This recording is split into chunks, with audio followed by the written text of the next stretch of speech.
Cool. Oh, I'm still very sad that they like swapped off of the Ravnica one. Just like, oh, oops, cards are broken. Uh, Yeah, but what can you really do? right. Let me find. I need to find the deck list for these. But yes. Anyway, hello everybody. We're back. Kaz is here with me now, I'm here. It's and great. yep, and we're doing the. This would be another Ravnica standard throwback gauntlet, but apparently multiple cards were like heavily broken, and they just sort of decided, all right, screw it, let's go to the Lorwyn standard gauntlet instead. Which I found the deck lists for, so that I can get them to you. Useful, and people in the zoo as well, so that they can see what decks we'll be playing with today, playing with or against. Ooh, excellent. This will So be helpful for in the middle of things checking card lists. the quick of it is this is a Lorwyn standard gauntlet, which means that it's both Time Spiral Lorwyn decks and Lorwyn shards decks. Though from the looks of things, it's leans heavier towards the former there. So Hmm. yep. I really need a way to make my Westwind Herald unblockable. You, I'm that's I'm doing kind of tragic things you in Eternal card game here. like is like running ghost form or something like that worth it? I don't even. Anyway, No, probably not. Anyway. yeah. Let me jump on in. We can just quick see what deck we end up with, and then talk about the decks from there. But yeah, who do you have to bribe to get the Fey deck? That's definitely the question, isn't it? This format has a looming presence over it in the power of Fey as a deck. In standard, it was a deck that had very little of the way of cards that could counter it, and took up until about Conflux to actually have a few cards that were like specifically answers to it made.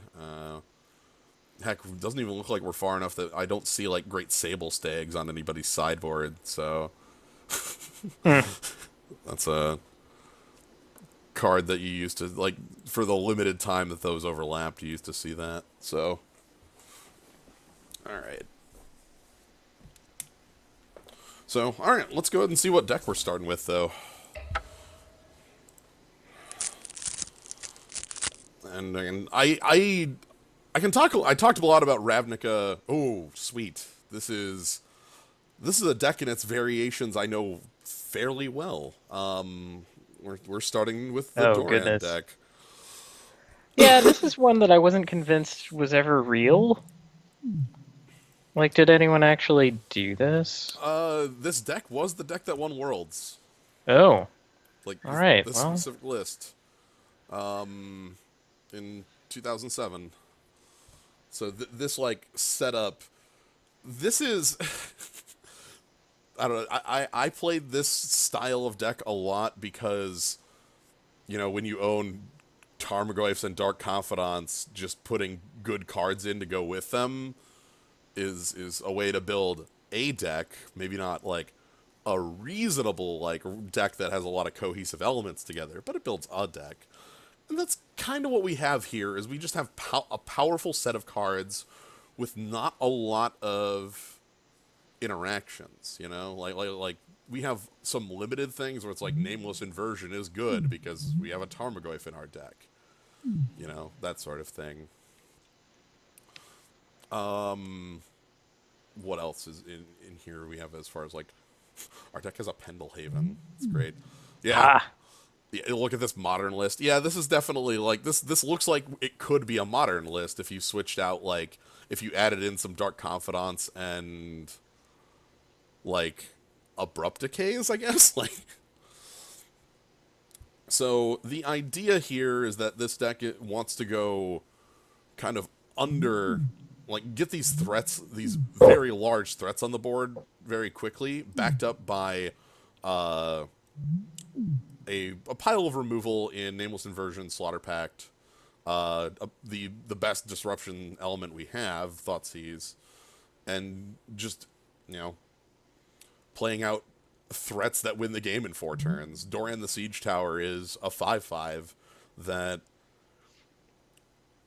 doesn't make it. The only unit in their creature in this deck that it makes worse is Kitchen Finks. But it can hurt your opponent with certain cards. How big do Orgoyfs grow? Creature, land, because Horizon Canopy can sack, Thoughtseize, instant, and tribal. There's no Garrux in this list. That's sad. That's really weird.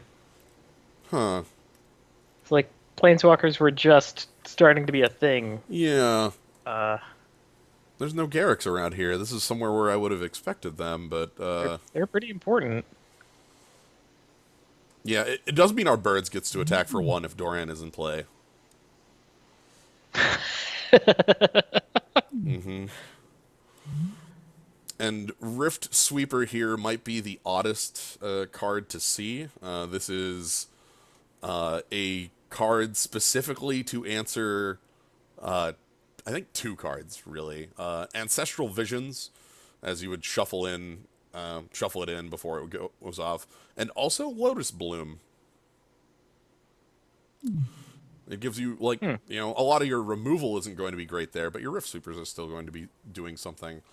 That said, like, do I actually want Rift Sweepers in the main deck?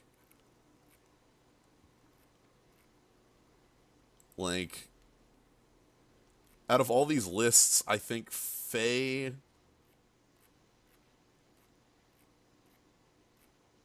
and Merfolk are the only ones running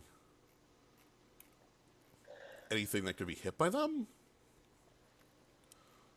There is no Dragonstorm in here, which is kind of strange, seeing as like Dragonstorm or even the Ignite Memories combo deck, which was a thing at that Worlds event.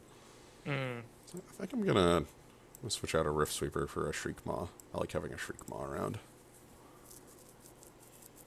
That's pretty good. We could, Ooh, we have Bitter Blossom. yeah, we could swap out the Rift Sweepers for those too. See, I'm seeing a lot of good cube cards in this list. That's actually something you're going to continue to see in the format, is that, like, this era is just a ton of really good cube cards. Cube card, cube card, cube card. Definitely a cube card. Maybe a cube card? I don't know. Cube card. And then even our lands, it's like, alright, we got some... Our mana base is, like... Do we have a basic? Do we have a single basic? Oh no. Oh my god. Oh, wait. I know that Magus of the Moon existed. Yeah, Magus of the Moon is Like, a 4... that's going to be a problem. That's a 4X in the red deck here. Wait a minute. Wait a minute. Alright. It seems artificial. They must have figured that, like, they could Slaughter Pact it. God. Or Nameless Invert it on the stack or something, you know, or like float the mana and then kill it. Yeah, but no, this was an era. I think this right here, the mana base, should tell you a lot about this era, and it can tell you a little more about the era once we start seeing decks like 5-color Control and the Teachings deck, that the mana in this era was absolutely, like, flawless most of the time. Reflecting Pool plus Vivids was the main thing, but even without those, like, this deck still gets to play Murmuring Bosk, which is a tri-land for the deck that can come into play untapped if we have Doran or Chameleon Colossus or Nameless Inversion, because Nameless Inversion is all creature types as well.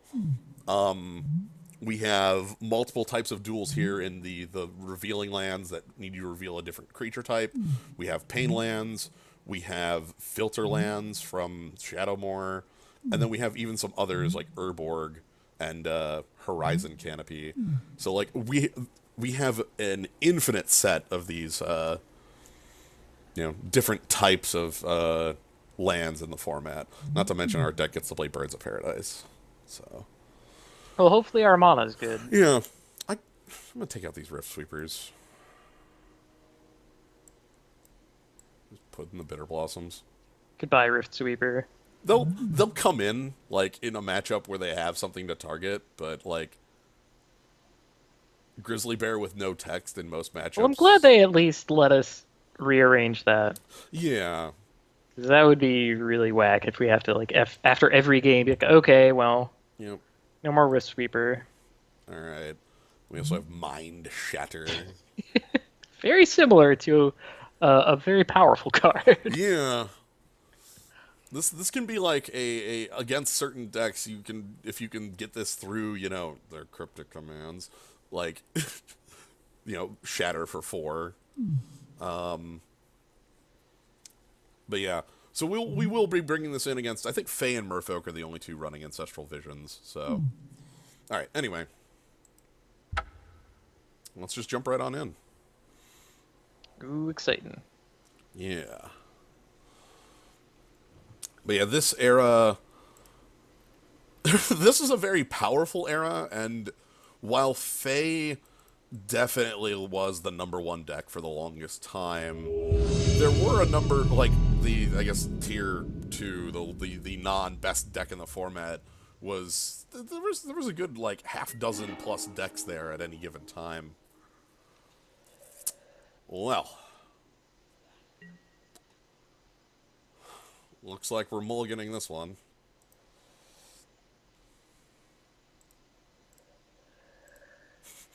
So let's move on to our 6. I did ask you if we could have perfect mana. Well, Can we have that? Okay, yes. yeah, I'm willing to keep this. Really want to. I don't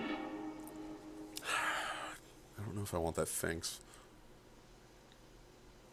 That super depends on what we're up against. Right, like if they're red deck, like yeah, absolutely. If they're not, like,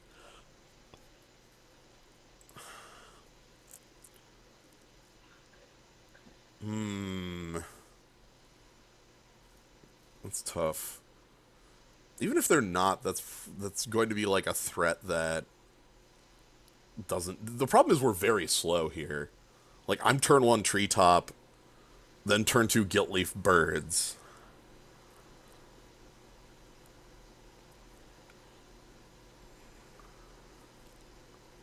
Eh. I'm gonna put it on bottom. And then our opponent will play Mountain, and I will be shown the error of my ways. Oh! Oh boy. Ah, okay. Well, Thoughtseize should be good? Yeah. Question mark?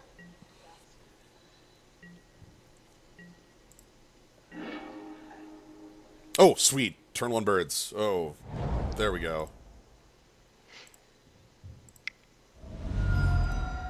Turn 1 Birds, turn 2 we might not be able to Doran on 2, but we can, like, Thoughtseize on 2 here. Oh, I have a stop on the draw step. Whoops. I don't want that. They're not Fae. They are, Merfolk.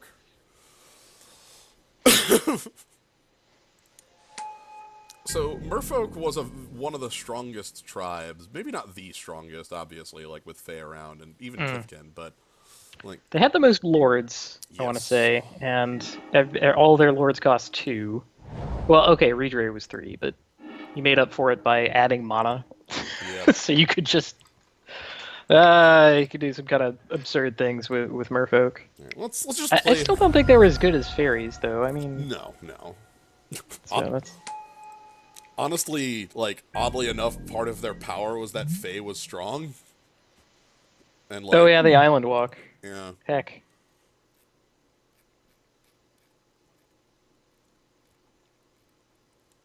Anyway, we get to play a turn 2 5/5. That's probably fine. It's like okay in this format, I guess. I get to Thoughtseize next turn, play a Treetop Village. Hey, and it adds power to our birds, like we were saying. Silver Gilded. Aha! Revealing another Lord of Atlantis. Okay. Yep. No. Yeah. What? What? Okay. Check out this bug. What? Slio9's revealed cards. My- he revealed it for you. He revealed it into my hand. I'm sorry?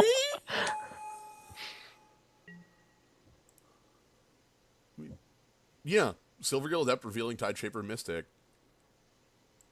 into my revealed card zone. Anyway, Silvergill Adept, by the Well, way. whatever. Bit of a strong card. It's a piker that draws a card. It only costs 2 if you reveal the Merfolk. The Mystic allows them to turn our lands into islands, which will make their creatures unblockable. Mm-hmm.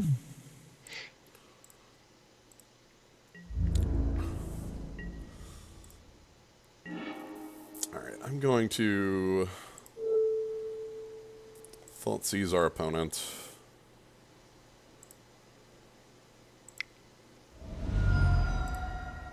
See what they have backing up. Oh,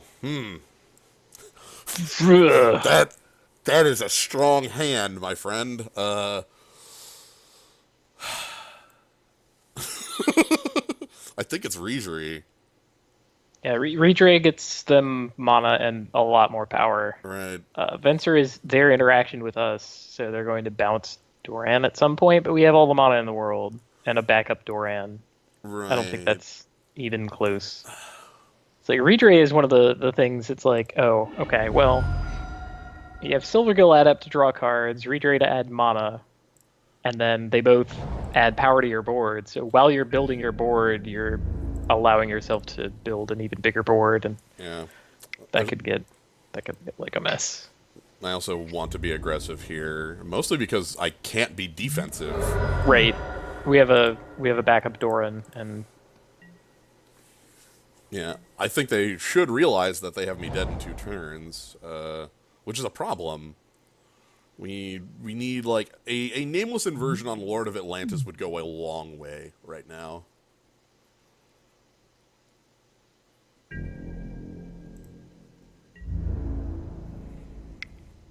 So yeah, we're taking 6 here.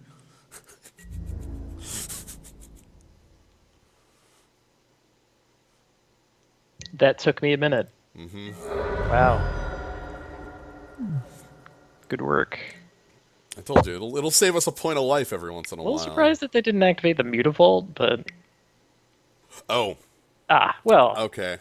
we lose. That's fine. That That makes sense. I understand why they didn't. Yeah, the fairy good enough to run in Merfolk. Okay, and Man, cards from this standard were truly ridiculous. that they were.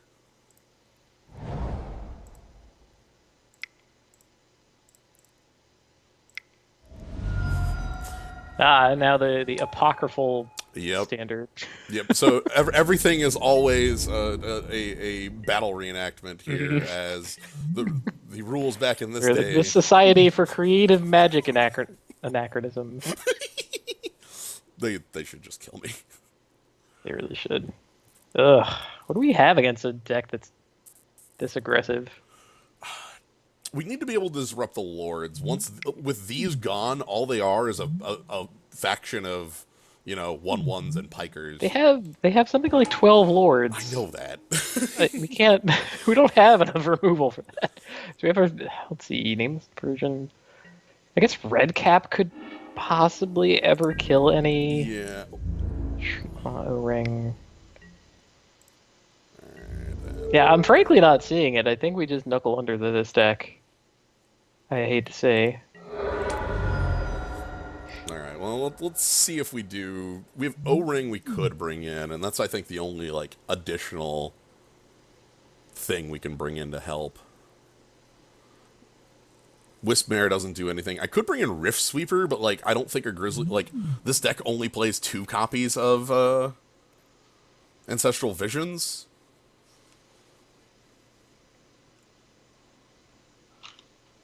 Yeah, that's pretty fringe. mean, really, our problem is we don't have Wrath. Yeah, I'm gonna. Blossoms might actually still be fine. Very unlikely that they're going to stumble too. Again, with the when your entire deck is made out of like 2-cost creatures. Right. There's no like what does stumbling even look like? Redcap could be good. The problem that Redcap could encounter is if they actually get to a point where they have 2 lords, Redcap fails to kill anything. That's true, but if it as a larger suite of all of our possible removal, like it's Yeah. more likely that we're going to be able to get those lords out of the way. I'm gonna go with this. So I kind of think that Redcap is good enough, and I'm glad to see we're running him. Yeah, I still have the 3rd O-Ring I could bring in. The problem with O-Ring is that this deck plays Venser's End Cryptics, so O-Ring is not. Oh, it's fine. They'll Venser in response to the trigger.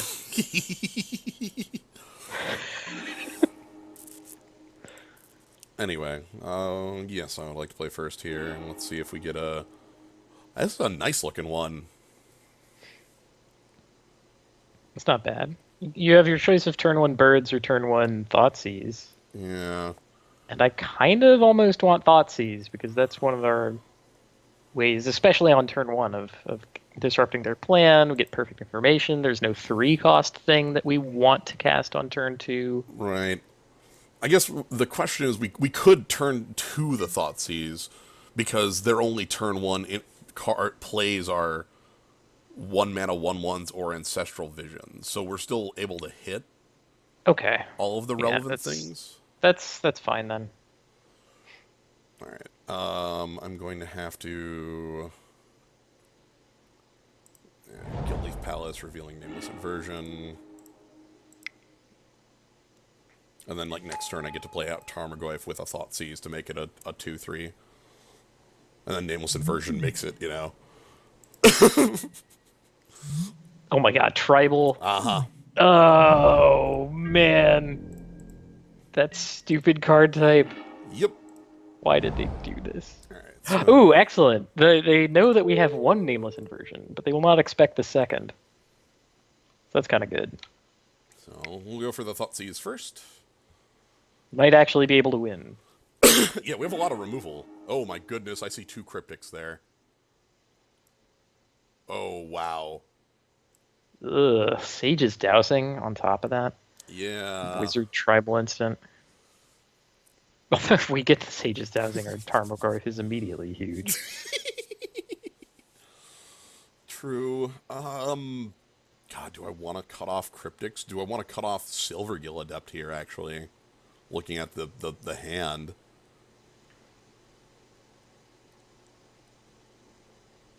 It denies them 1 card draw.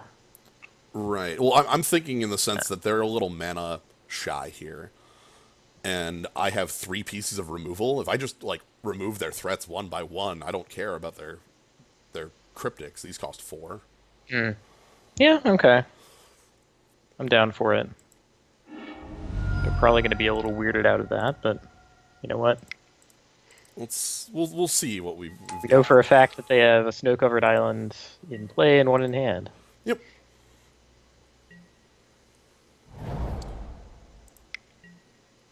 Banner it. Do about that. Yep. Which is a thing I think I'm just going to immediately eat because it ups my Tarmogoyf.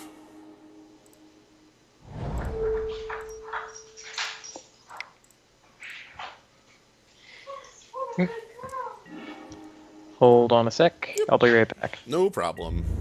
Alright, so we get to beat down with a Tarmogoyf. They have 2 Cryptics in their hand. The idea is we're making them irrelevant. That is the... Like, if they only had 1 Cryptic, I probably would have gone for the 1 Cryptic. Really hoping for a pass here. Curse Catcher. That's fine.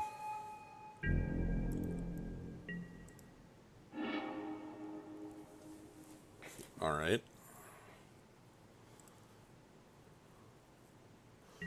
Let's just continue the beatdown. 1 unknown card, 4 known cards.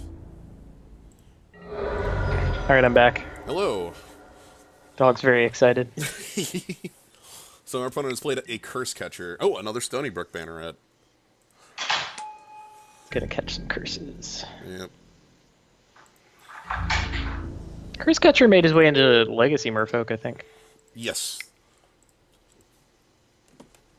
So, I keep getting rid of please sack the Curse. Okay, fine. Oh, that would have been really... That would have been kind of dumb. I would love it. So I think this is how we beat them. We just 1-for-1 on their creatures as they come out and have like a threat that kills them before they're able to get to their real cards. So really, we're playing a Delver deck, where our Delver is Tarmogoyf. Which is sometimes what a Delver deck's... Yeah, sometimes that's just the one they're playing too. The old aggro control. Yep. You dispense one early threat that somehow is able to win the game because of stupid power level reasons. And then spend every other card of yours dealing with their cards one at a time. So you talked about... actually thinking maybe I want to bring out like Chameleon Colossus for Bitter Blossom because this is a little too slow.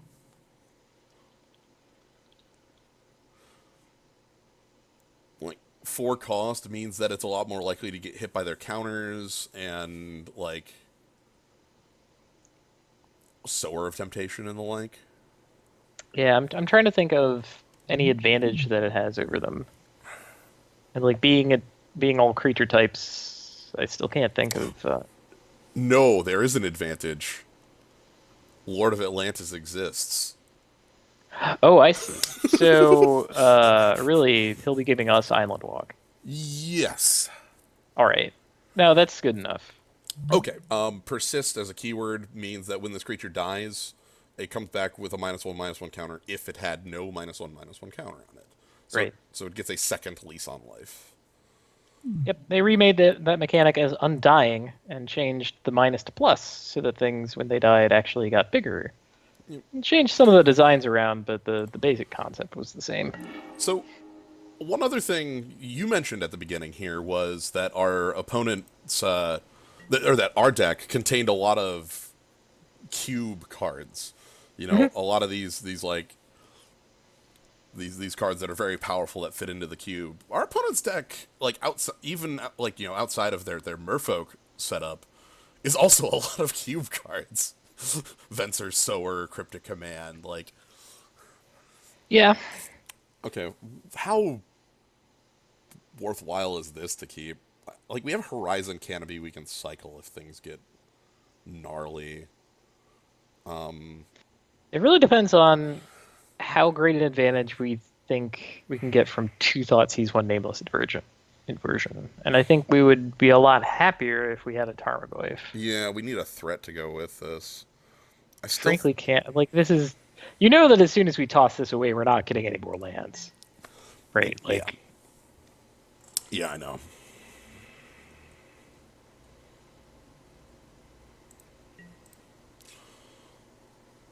Might as well. Do they have a... Okay, they don't have a 1. Okay, sweet. That's good. So let's take 3 for our Thoughtseize. It's not take 5, you know.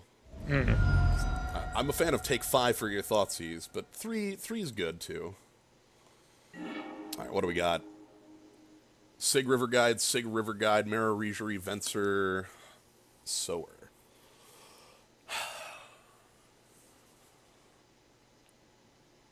They're only on 2 mana again.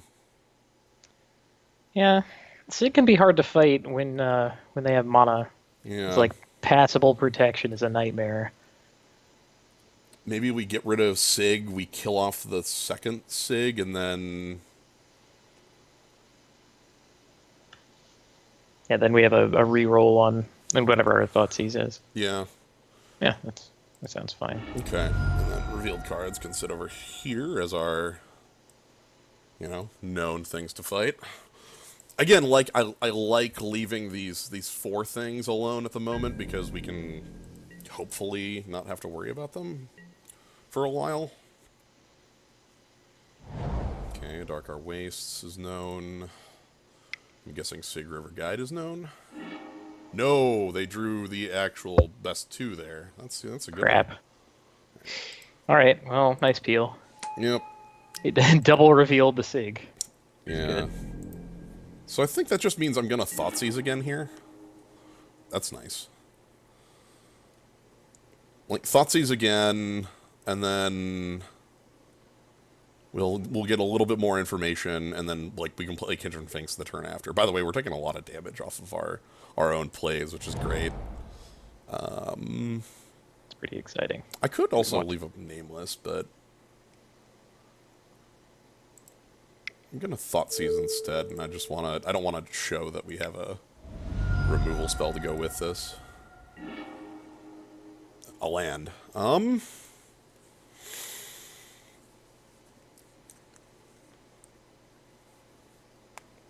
that means I think we want Redre instead. Yeah.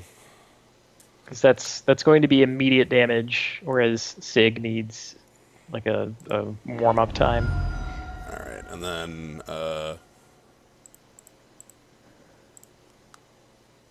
next turn we'll get to play a Kitchen Fink, which will drastically help us as far as like the fact that our life total is currently 14. Okay, Sig River Guide. Mutavault as a top deck. Okay.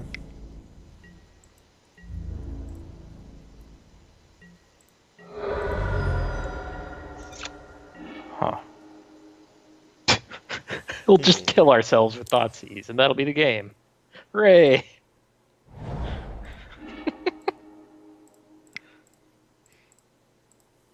Alright, let's gain some life. They could go for, like, Sower, but I showed them Nameless Inversion for a reason. Profane Command also gets to be, like, a kill spell here.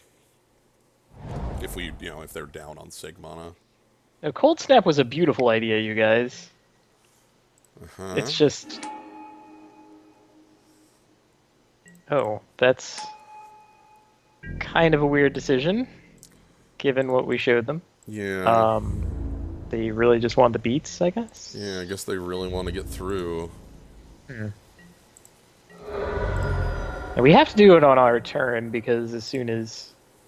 Well, actually, Sig can only protect Merfolk, right? Yeah.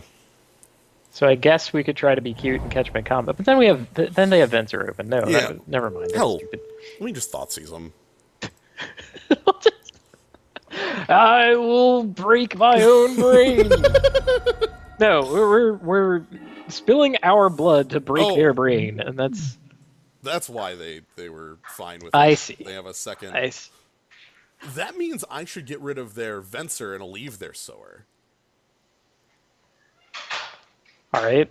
Because then I can mid-combat kill their Sower, well, not mid-combat, but like beginning of combat, kill their Sower, get my Finks back, and then like they Sower again after combat, and then I Nameless again. Sure. That sounds like fun. And we're gonna die. We are hella gonna die. We have 7 life and are going to die because all of our lands are pain lands, just as a, Yeah, really, we need Urborg. It'd take all the pain away. Right.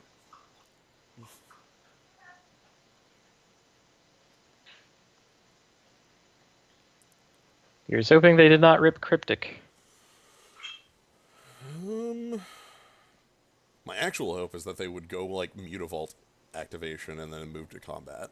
Oop, that'd be good. Doesn't look like they're doing that. Here we go. Got a 6.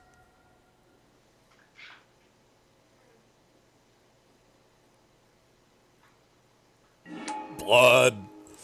Wow, I was about to say show me the Cryptic, Yeah. and they didn't. So this is where they Sower again. Oh, goodness. Alright, so Sower again. All right.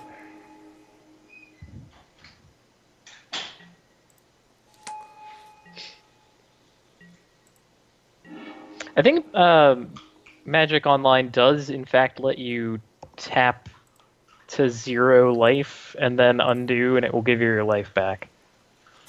I know that at the very least, the undo will, the undo fact on lands will give you life back if the land had pain attached to it, which is weird, but whatever.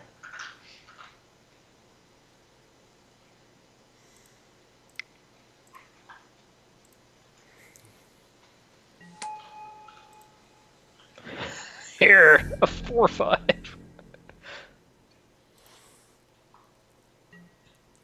If they draw a white mana source, I believe I lose.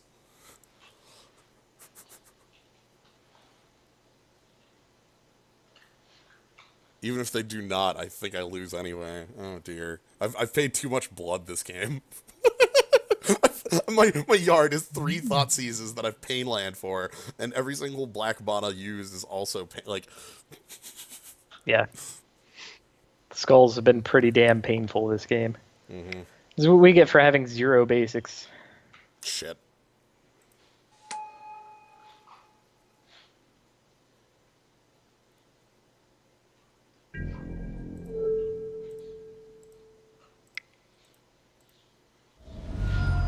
Okay. Go to 4.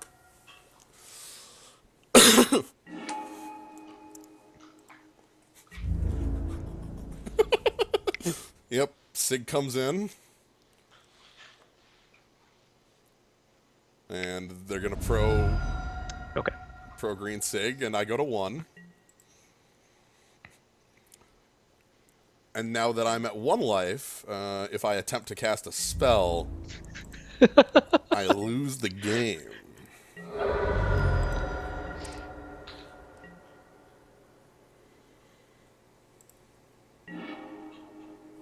Okay, that's a spell I can cast. Alright, do you want to try to do the undo killing yourself play? Yeah. Yeah, I'm gonna... That'll be exciting. Okay.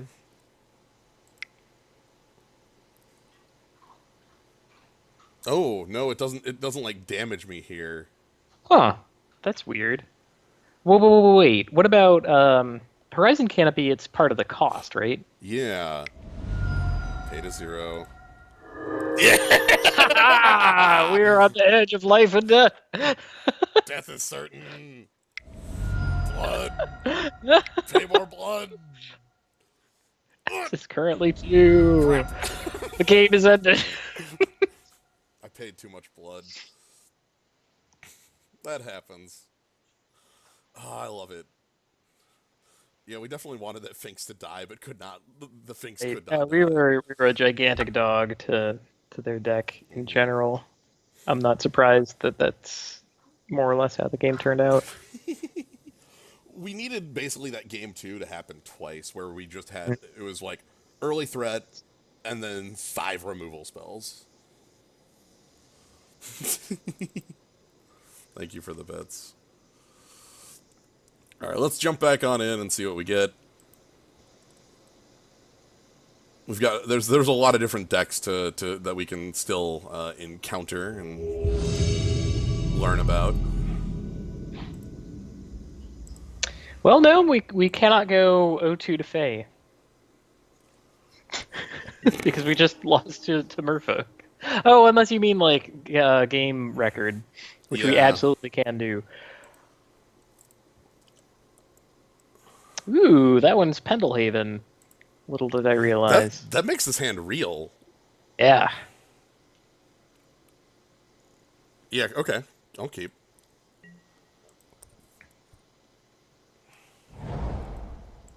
Oh, crap. Scred Red. Figure of Destiny's here. Hell yes. Scred was one of my favorites. Yeah, there's Figure. Okay. Just making sure. Yep. Alright, so this is Scred Red, aka Demigod Red. This is a deck that's going to kick our ass because it has main deck Blood Moon. It has burn spells for our birds and things. It has very powerful creatures, powerful burn spells. Like I hope we get to see Demigod of Revenge, because that's the real, like, killer. And that dude is crazy. Yeah. Okay, I gotta play the boss. Honestly, I think Slaughter Pact is our only answer to Magus. Right, but we need to be able to produce black first, so. Alright. So Figure of Destiny is like the... This is proto level up, but it's better than every level up card. Right? Because those are all just sort of activated abilities, so you can do it whenever. There's a bunch of text here, but the actual is you just have to activate these abilities in order. The first one makes it a 2/2, the second one makes it a 4/4, the third one makes it an 8/8 flying first strike. And it goes off of like the creature types on it. You can also instant speed them. That's the big thing. So now it is becomes a Kithkin spirit, and then if it's a spirit, it can become a warrior. If it's a warrior, it becomes an avatar. And my buddy, Blood Knight. the Blood Knight. He fights not because you've wronged him, but because you're there. Oh, that old guy. Yep. All right, but we get to play a Finks, which is useless against Blood Knight, but we get to play it. Oh, the Goth will probably grump him. Well, maybe not. Probably, but possibly grump him. Yeah. Like, next turn I can Thoughtseize, because there are some top-end threats that I want to Thoughtseize in this deck. I also... Yeah, like Demigod of Revenge! Yeah, they are, yay! So, again, Figure of Destiny here, this nice 2/2. Oh, I have a 3/2, I could... No, it becomes a 4/4 mid-combat. Blocking is ineffective.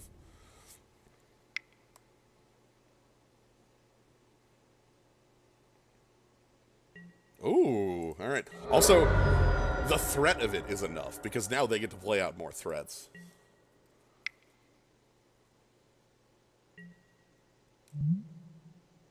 Straight up a 4. 4/4, no text.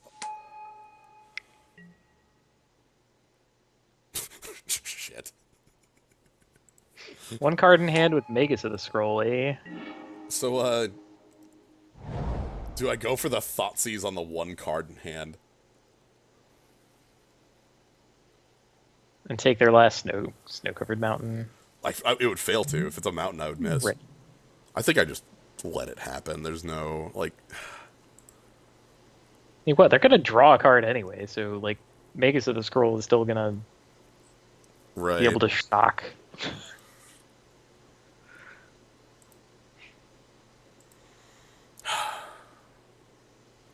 You know what? We would put a sorcery in our yard. How about that? Come on, How about we do don't it for miss. that? Don't miss.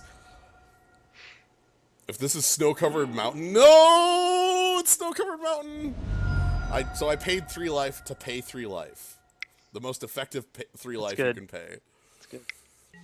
Okay, paid 3 life to give our Tarmogoth +1/+1. Yep. I wanted that to be a scred or a something. This is where they just play a demigod, right? Like...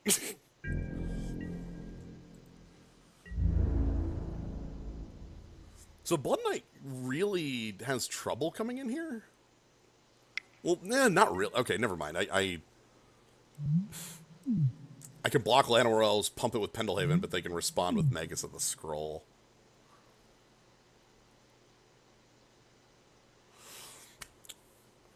How about, like,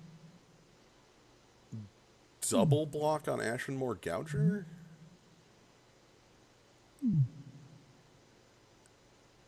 Well, no, I can't Slaughter Pack the Gouger to fix that. Right, that's kind of tricky.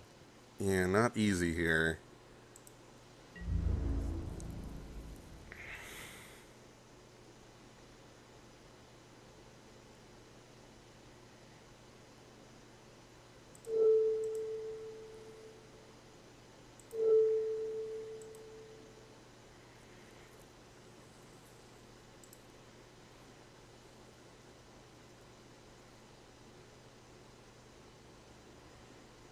So now if they go to Magus, like, I pump. If they don't go to Magus, I just let this happen.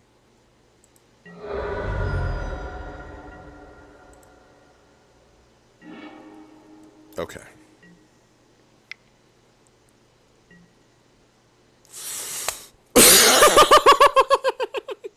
Well, that's a Magus.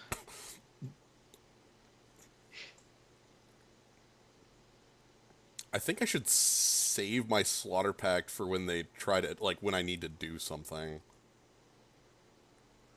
Or maybe just a, like, Treetop Village mid-combat.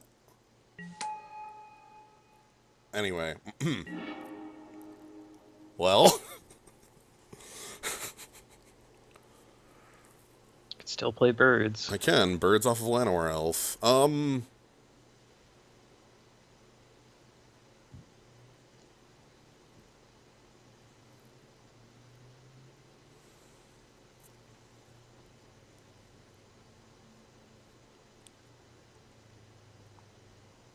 Yeah, do we want to? Like, what does birds even get us?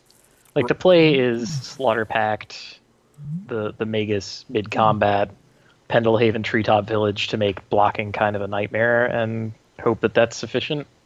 Yeah.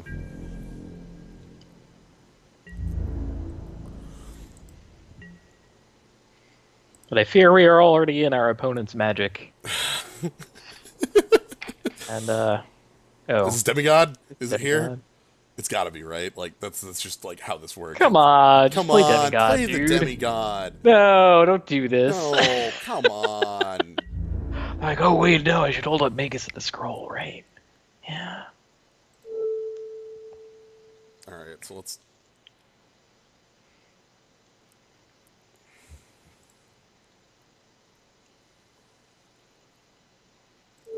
Like, Slaughter Pact the Magus. Where do I block, then? Activate Treetop Village. Treetop Village can't block Blood Knight because of First Strike. Right. What about Finks plus Village on On Figure of Destiny? Yeah, because he doesn't have the mana to double scroll act or just Right, scroll right. He plus can't. pump. Yeah, he can't do both things.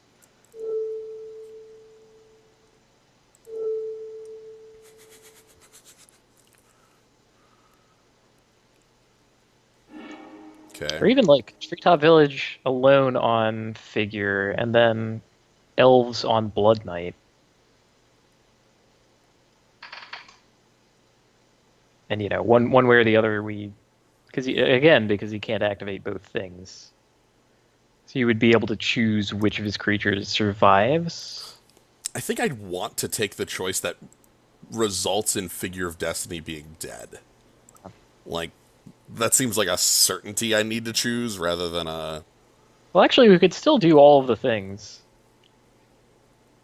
We could still put the elves on Blood Knight. Yeah.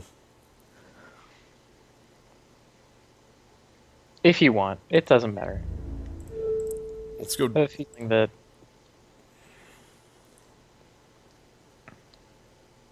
We're like...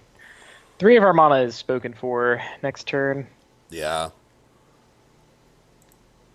What is Blood Knight? 2/2 protection from white first strike.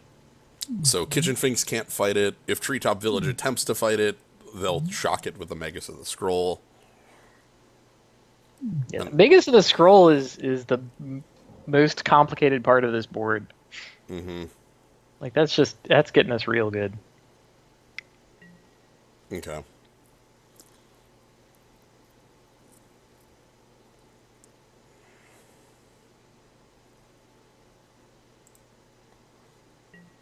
So we lose...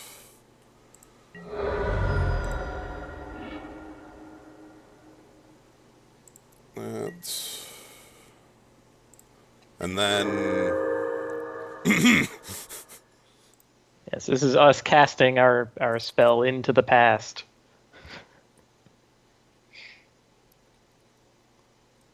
Probably should pay for this.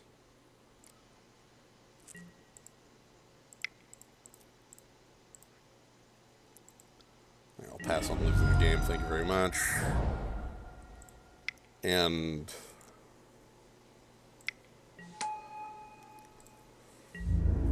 play out a bird specifically so they can't kill me with a demigod? By the way, here's Demigod of Revenge. So Demigod of Revenge is the card that put Mono Red back on the map. Flying Haste. When you cast Demigod of Revenge, return all cards named Demigod of Revenge from your grave to the battlefield. Interesting thing to note, if I were to choose to counter Demigod of Revenge right now with this trigger on the stack, the counter Demigod would go to the graveyard, and then the trigger would resolve, bringing back a Demigod of Revenge. Yep. I want to believe that that only ever happened on Magic Online, but who knows? Well, birds, please keep us from dying this turn. I don't know how we're not dying next turn, but because Demigod has a cool thing where it is a black creature as well. It's totally a so, black creature. Yeah. Whoops.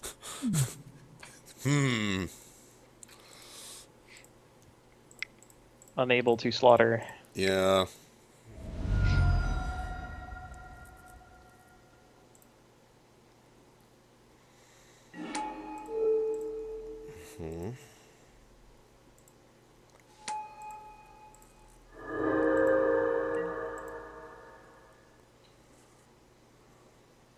It's a noble attempt.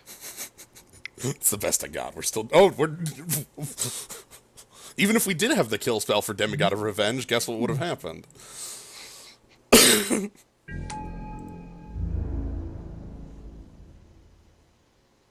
This was kind of a ridiculous era of Magic. Yeah.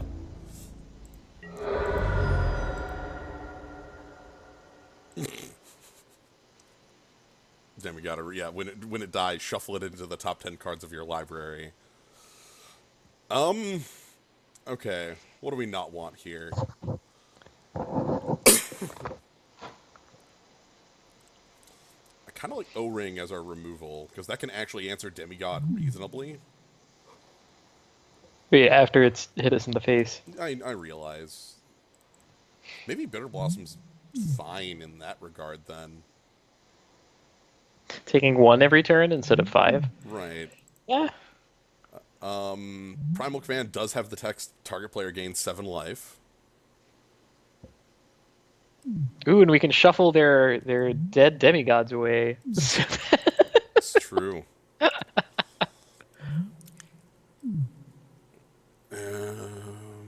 What do we not want, then? What about Profane Command? Yeah, that's probably another cut. Right.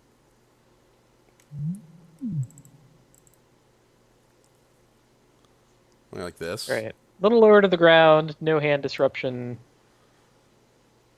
Yeah, we have to keep the Slaughter Packs in. Even though they have a lot of creatures that just don't die to Slaughter Pack / Shriekmaw, we still need to keep these in specifically because of Magus. And Shriekmaw I'm keeping in because, like, for the other half of their creatures, this is still terror, you know? Yeah. Can we actually ask Dorian? I'm keeping Dorian in because we want to... It's more we want to, and if we get a turn... If we somehow get, like, a turn... You see the disgustingness that is our mana base? Of course we can cast Dorian. Just pay 8 life over the course of 5 turns. I'll keep this. Oh! What you're asking is, could we please do this thing? I gnome bitten that one. Nice. Oh, so that was a good keep. Yeah, good keep. Clearly, we had to toss that away. That was a really good keep, and I did the I did the opposite of the gnome bitten. The gnome bitten is to keep. Decide that right. Decide that something is definitely a mulligan, and then hit keep. Yeah, okay. I did the opposite of that. The inverse gnome bitten. Yes. It'll be fine. We have treetop. The treetop village doesn't even damage us. It's like one of our best lands. It doesn't even deal damage. Can we undo our mulligan decision? Figure, yeah. Yep. Okay. We could cast Slaughter Pact and lose the game. The inverted what is it? There's like the full halfy in Right. or my actual favorite is in oh god, I don't remember which game has the reverse right side clip. Is the name of it in like Well, you know, we could go watch hundreds of hours of speed runs That's true. for the sake of trying to hear that specific reference. I love the name the reverse right side clip though. That sounds like a Kingdom Hearts thing, too. Come to think, that's got to be the reverse right side. It's got to be Kingdom Hearts 2, right? I can't block that. Right. It's 3 mana to activate, right? One of the For things second ability. yeah.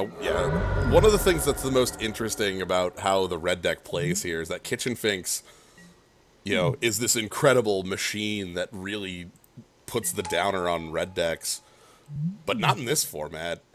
Like, Yep. Guys are too huge.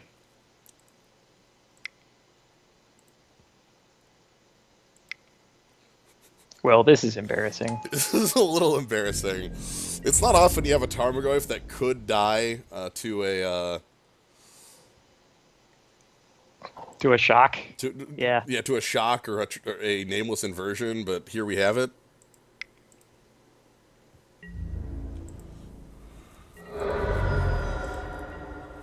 Well, just think of it this way.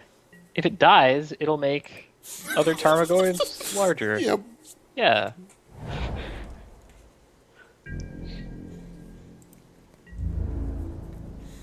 Junk is right. I'm not happy that we have this deck. I didn't ever believe that it was real, and it's been handed to us anyway. Huh. Perhaps out of spite. This is the deck I played for years in Standard. I love this deck. I don't believe that you played it in this Standard though. Like later on, perhaps. So let me actually a little more specifically. I played this in Block Constructed.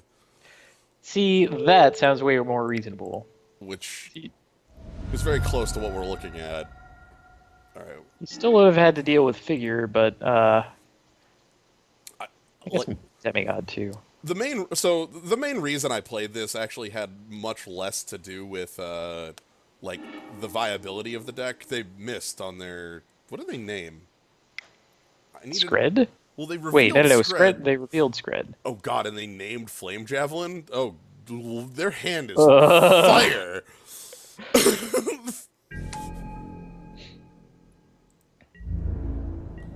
Okay, well, we don't Slaughter Pact until we have something to do with it. Basically, if I draw a 4th land and want to cast this Chameleon Colossus, I will. As it stands, we can still pull the trick that we did last time, right? With the surprise it's Treetop Village. Yeah. Although it's not like they're cracking in with anybody. That might get me killed, thinking about it. Oh yeah, because then they can kill the land, and then, oops, we don't have enough mana to pay for our pack. Right, that would get me murdered. Then, because of time distortion, we lose. Yeah. Snake, it's a time paradox. So their hand has a Scred and a Flame Javelin as well, which is pretty scary. But yeah, the actual main reason I played this deck in constructed formats.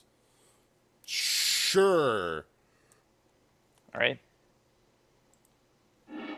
Okay. I accept that trade. That's one of the best things that could ever have happened to us. And then they Scred it.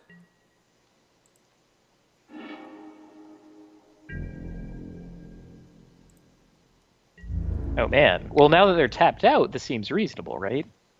But it doesn't do anything. I can't, like... What are you talking about? We can Slaughter Pact one of the Magi of the Scroll and have a free block on Magus of the Moon. Nope, we can't. I'm sorry. Yeah. What am I thinking? Right. That was a completely insane belief. It is the Magus of the Moon who is even giving us any trouble. I'm blasting the Magus and playing Chameleon Colossus here. Oh.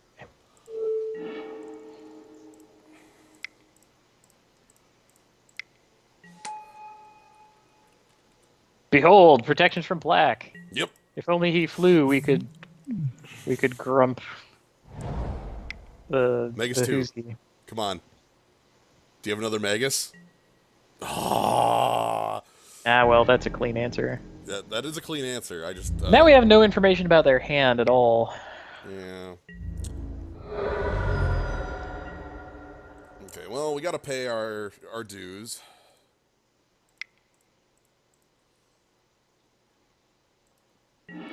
Thankfully, we have a play. That's kind of cool. Yeah. And heck, like I can profane command for 3, pick up Finks. Hey, Oh. I like the sound of pickup things. I think it's O-ring actually. It's probably a better play, come to think. Yeah. They're empty-handed, which sucks. Yeah, there's a kind of damned if you do, damned if you don't between Magus of the Scroll and Keldon Megaliths.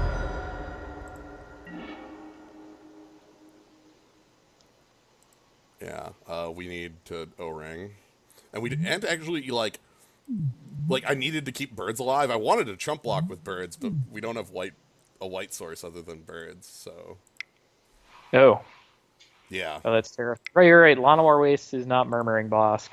Yep. Birds can't say gain 5 life on it because, because we don't have white mana.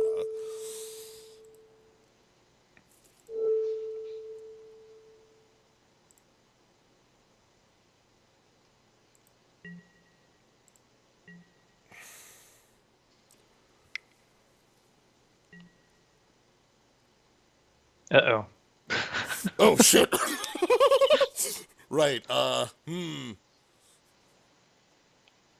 What did they name? let's see what they name. Or reveal, that's from earlier. Uh-oh. What did they reveal into our hand? Oh, crap.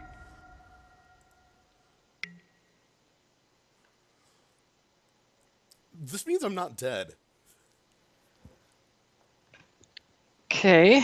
I guess Profane Command getting back Finks is the best thing that we Right. have. Like, I Nameless Invert end step to kill one of these. Which, the reason I waited is, like, because then they didn't use the Megaliths to kill my birds, which was necessary to be around at this point. Like, so we Profane Command for 3.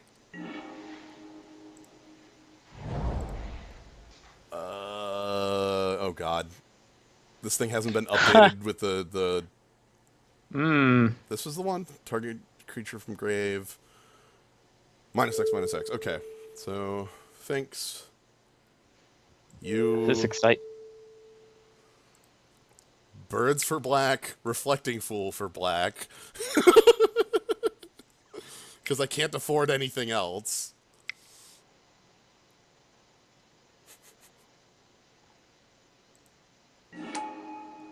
You gain 2 life.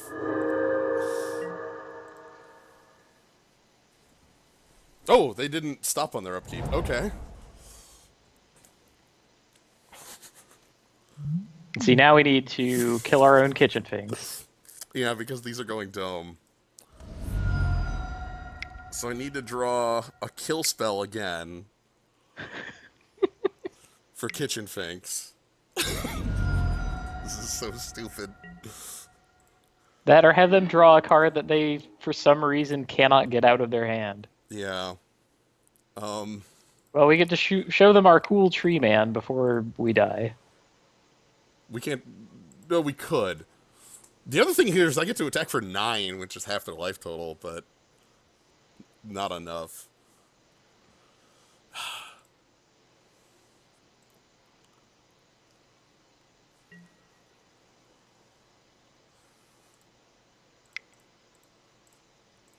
I'm going to crush them with apes.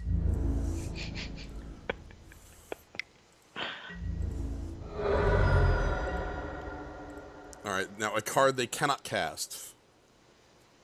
Pretty sure that is a logical impossibility at this point. Agreed. So, like, I needed a Howling Mine to give them a second mountain.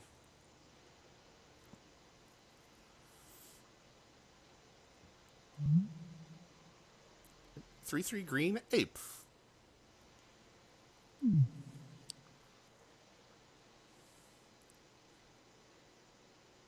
I'm super dead. Because even if it was Demigod of Revenge and I left birds back to blocked, they still had 3. Mm-hmm. Yeah, and it was just mountains, so now we get pinged with Golden Nicholas and out. So fine. Yeah. Alright, we have one more of these to do. Okay, who else are we a dog to? Yeah. So Actually, I kind of wanted to go up against Mystical Teachings because that will at least kill us in different ways. true. So I was talking about it before. The reason I played this deck a lot was the first actual tournament that I had any success at was States right after Lorwyn came out. I played a elf deck that played Garrick and a bunch of elves that just rushed you down. Ren's Run Vanquisher, Ren's Run Packmaster, things like that. And I ended up taking second at the event. But everybody at the top 8 got a full art Doran. Ooh. Which looked really sweet. And meant that for the next about 9 months, that was just the deck I played. Because, like, I wanted to play my really cool looking Doran. And I had a lot of success with it. Because, like, that deck this is still a real deck.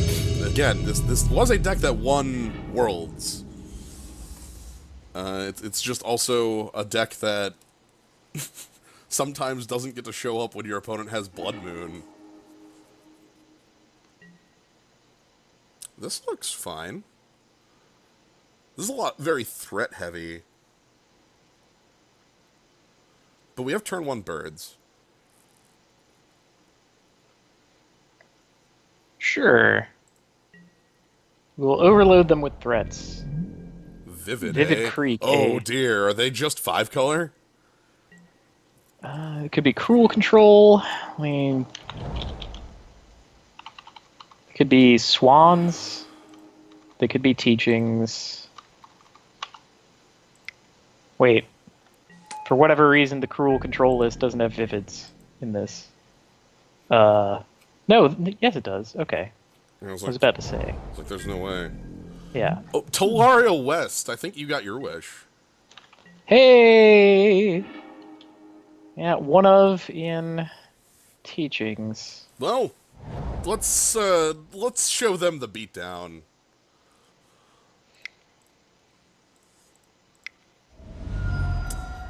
It's incredible that this is a format where something like a turn 2 Doran against a lot of decks isn't good enough.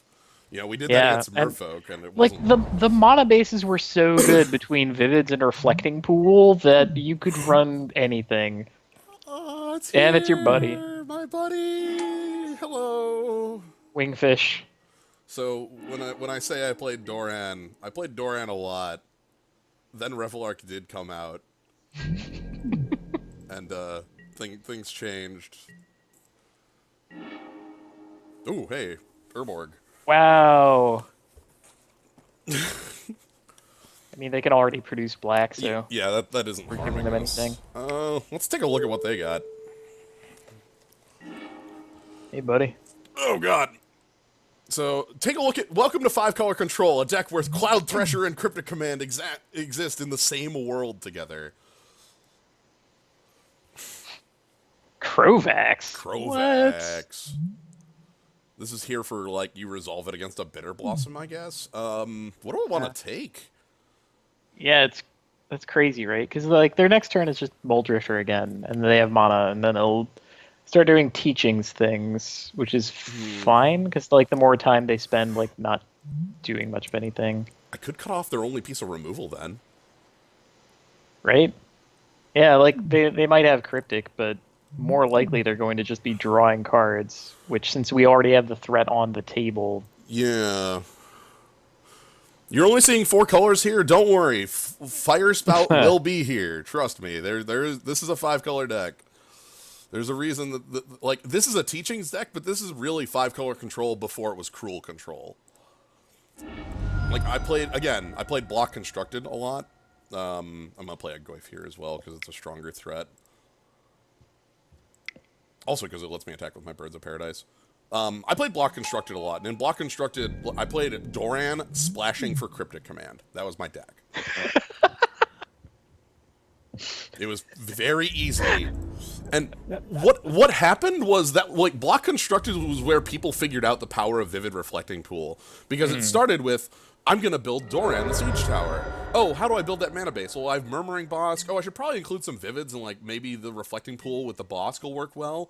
And then at some point you realize that your mana base can produce triple blue, and you think to yourself, oh, what if I added in other cards in here? I could play Broken Ambitions. I could play blue. And then somebody realized, wait, all of my lands tap for all 5 colors. And so, like, I was playing Doran casting Cryptic Command, but I was the worst deck I was the worst deck because other people were playing Doran with ridiculous cards, you know, with things that were much more of a threat.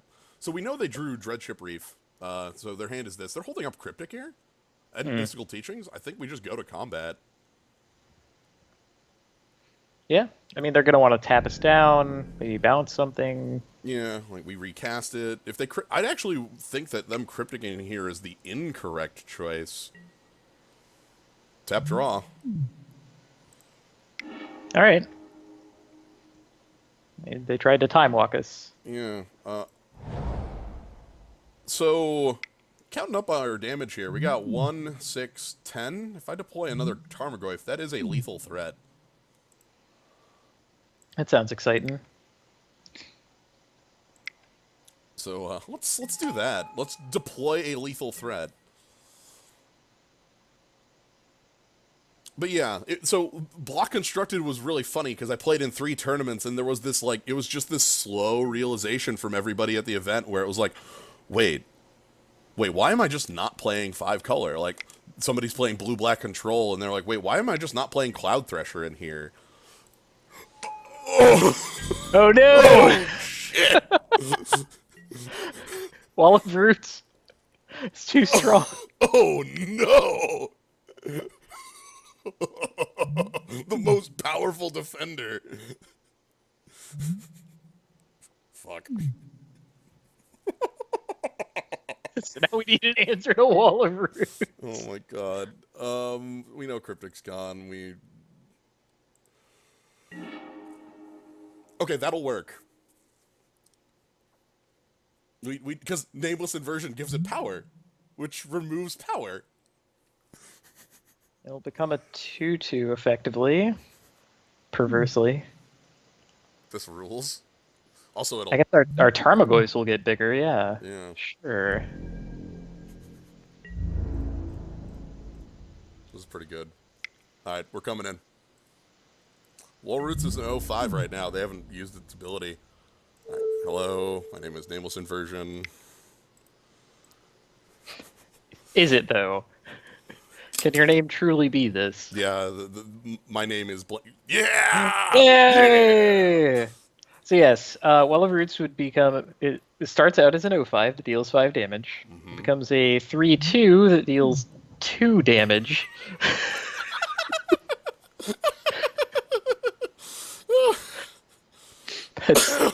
Oh my goodness.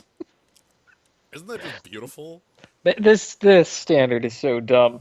Like have I said that about every standard that we've Most done? of them, yeah. What do we want here? Can I resolve a Mind Shatter against his opponent? Like, it is possible. I mean, there were times like the what we just saw, and if we scout with Thoughtseizes, it might even be good. yeah. I think their only honest to god counterspell is no, they have Rune Snags. Okay, Yeah.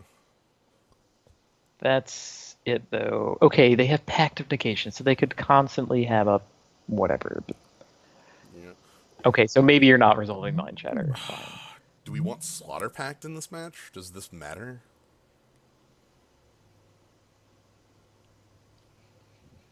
Rift Sweeper doesn't matter in this match. I don't know what we bring in.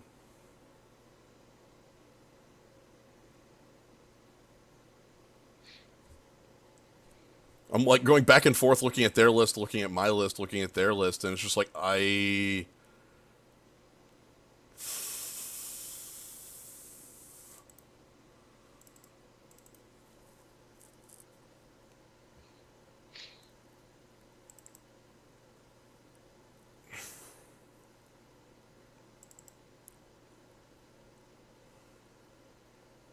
like, Nameless Inversion doesn't do anything against any of their... Like, that was the only point where Nameless Inversion does anything, is against Wall of Roots.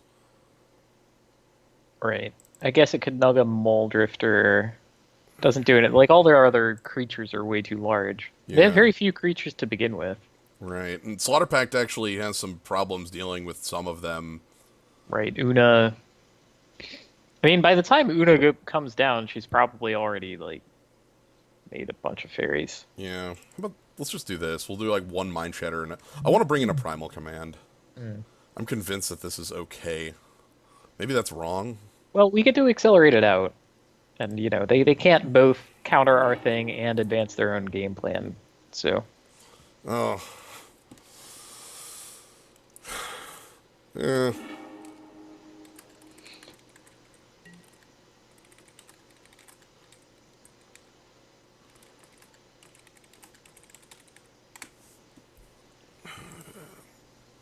Our opponent does not like their deck, and I'm not surprised. Yeah. Part of the strength of Teachings was the ability to use Teferi to be able to search for your entire deck.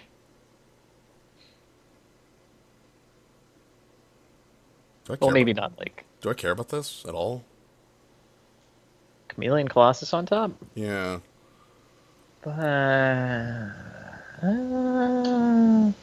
Pro Black means they need to counter or condemn. Huh. I don't know. I'm gonna go bottom because I don't actually have the 4 for it.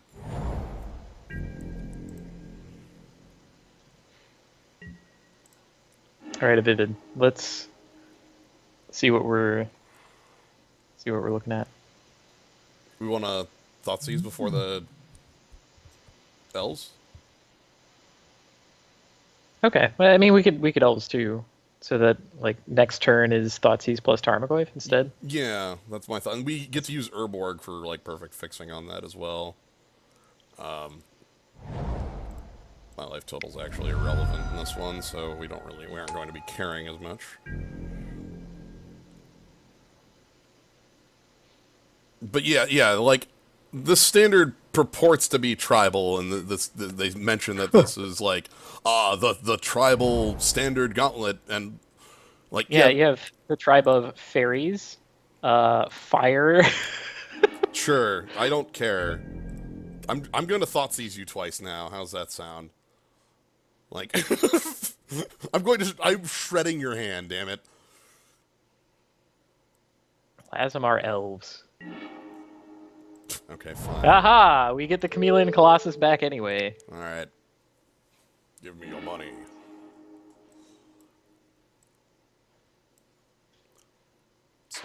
Coalition Relic, eh?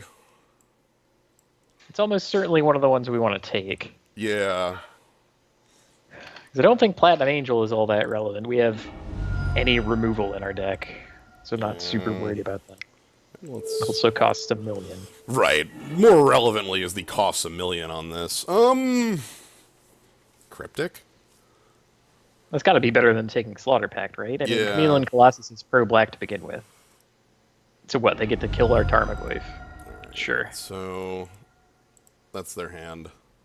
They get to kill our Tarmogoyf and tap out on their next turn. So, like, count me in on that. You can have it. Mr. Gate is accounted for.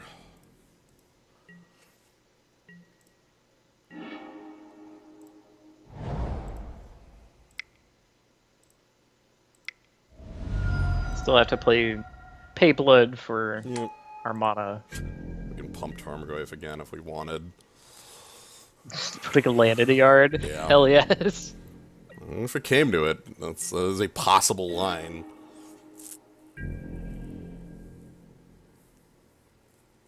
Oh man, we could bring our elves back. I'm honestly considering it. It gets us to 4.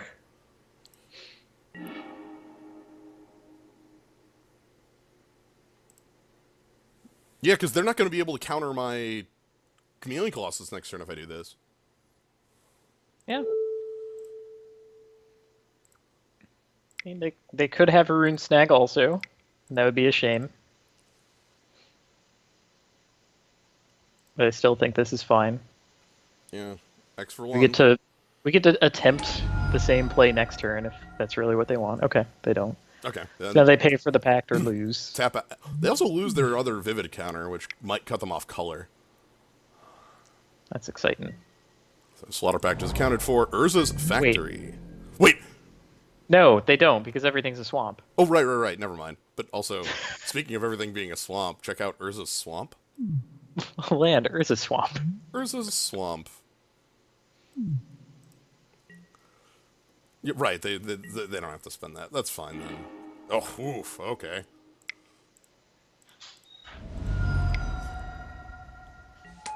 Fun note about their deck that they're playing, there are no Wraths in their main or side.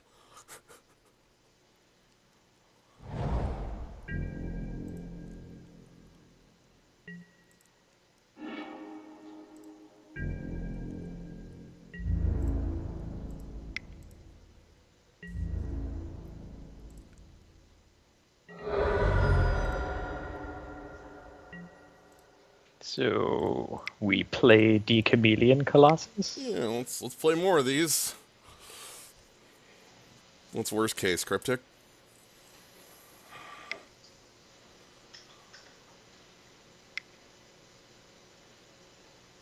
Oh, yep, alright, that is worst case.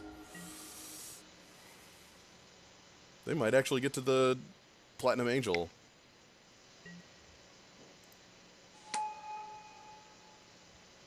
I know the roots.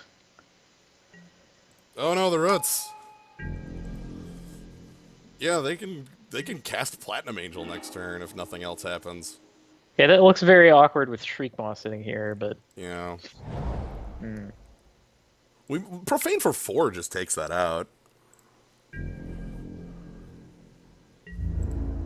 Well, let's attack. I'll pump if they block. And if not, I'm actually going to throw away a Shriekmaw on this.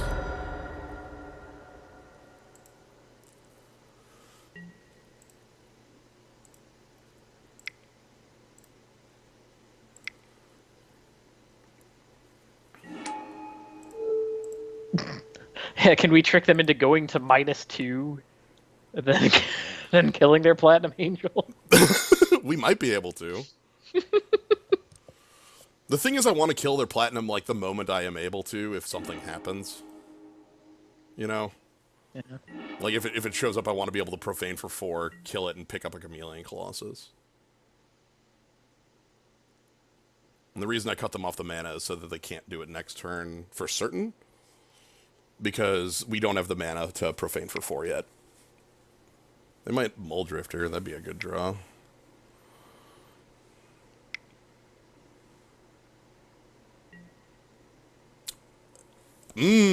Strong card draw. This is a good place to be. Discarding Rune Snag and Fire Spout, playing a land. Alright. Okay, so they actually still could cast Rune Snag, I believe. Yeah, on this turn they could. So let's just Chameleon Colossus, I guess, end Elves in case they do decide to block Chameleon Colossus. Okay.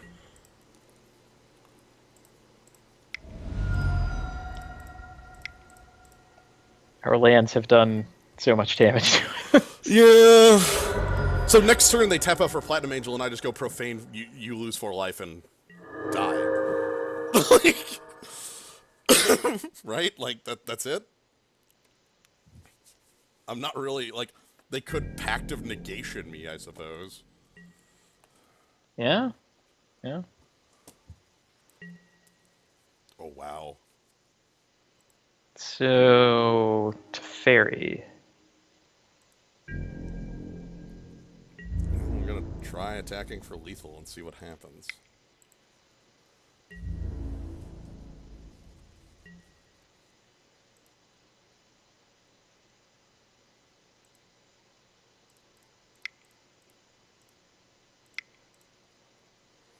Condemn?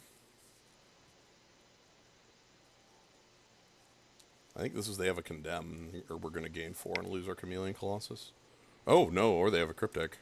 Which, I'm fine with them spending a Cryptic in this manner. Yeah, bounce. Bounce draw.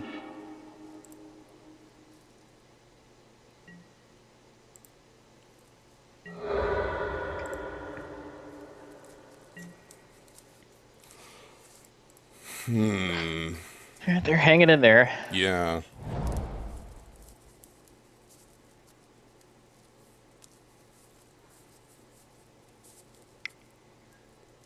Just play the Platinum Angel, please.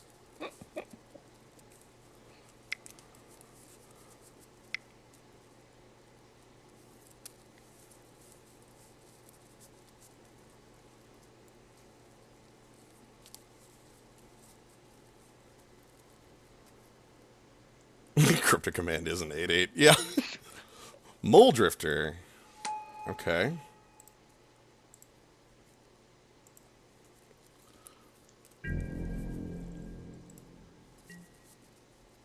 Yeah, they're. Oh. Oh, thank you. How kind of you to tap out. All right, so now we ask them if they have specifically Pact of Negation, one of the 2 in their deck. Yes. And we pick up Tarmogoyf with it.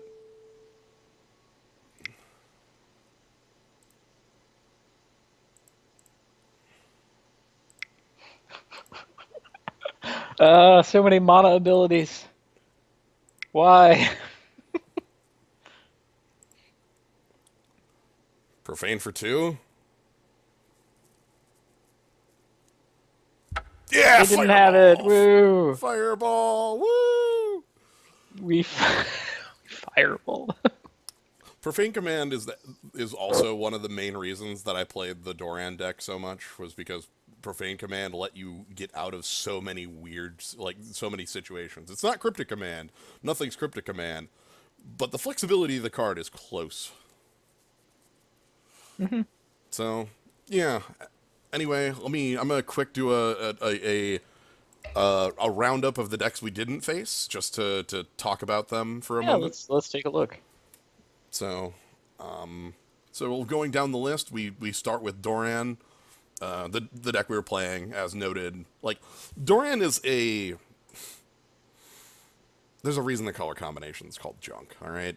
Like, but Doran is a deck that, like, that sort of color combination gets thrown in as the, like, just play a bunch of value cards with no real synergy and get it done. Moving along, we have Elves. But this is not like a combo elf deck. This is a very aggressive elf deck. Off of the back of... Showing off here. Rensrun Vanquisher is one of the big cards here. So it has the same thing as the Silvergale Adept we had earlier. You need to reveal an elf to it. But it says 2-mana 3/3 Death Touch. Like... Lorwyn really was a place where creatures were very above the curve. I remember getting crushed by Rensrun Vanquisher into Tarmogoyf into just stuff. Yep. The other card that they have is the other card that made the elf deck function was Imperious Perfect. This was their lord, much like the Marrow Regery, but it also made elf tokens. The rest of the elf deck was black, using Thoughtseize, Profane Command, Garruk, because Garruk is very, very powerful, the oldest Garruk. Garrick is an extremely powerful card when you have a 2-drop to go with it. Because of the untapped 2 lands, you play Garrick on like turn 3 off of a Birds or a Llanowar Elf. Untap 2 lands, and then play your Tarmogoyf or Renzrun Vanquisher to go with it. And then it's ready to go. Or it's just a Beast Factory. Garrick's one of these walkers that like has stood the test of time, I think. Yeah, he's really, really solid. Yep. Merfolk, we don't really need to go into, but that's, again, that deck had a lot of Lords and a lot of blue disruption. You get to play Cryptic Command in your tribal aggressive deck, so that's a good place to be. Scred Red we played against. That definitely uses the Demigod. Let me see if they have the Demigod with the... Yeah, there's the... So there was a version of Scred that existed before Shadowmoor came out. Mm-hmm. It was mostly on the back of... And this was like big red burnout control kind of thing, because you could have... yeah, I mean, there was Cold Steelheart and Coalition Relic. Yep. And you'd be able to relic your way into Hostility very quickly. Ah! So, and, before there was Demigod of Revenge, there was this guy instead. Yeah. The rest of the text did not matter at all. He said 6/6 haste, and that's what Hostility did. Yep. Also has some very abstract, like, it is the incarnation of Hostility, and this isn't like some creature that's very easy to perceive. It's like what is actually going on with this element. I love that. Yeah, no, Omar Rayyan is Lorwyn. Yes. Yes. Dude just says it. Yes. Of note, Hostility is a cycle. Not all of them are as well known. Purity. I remember using Purity with like Painlands, and so you just gain a bunch of life. Yeah, that was kind of absurd. Guile had a deck around it. Guile was cute with okay, so there were cards in Time Spiral in black, which it had this Punisher mechanic where it's like do a thing and you could all opt to pay life.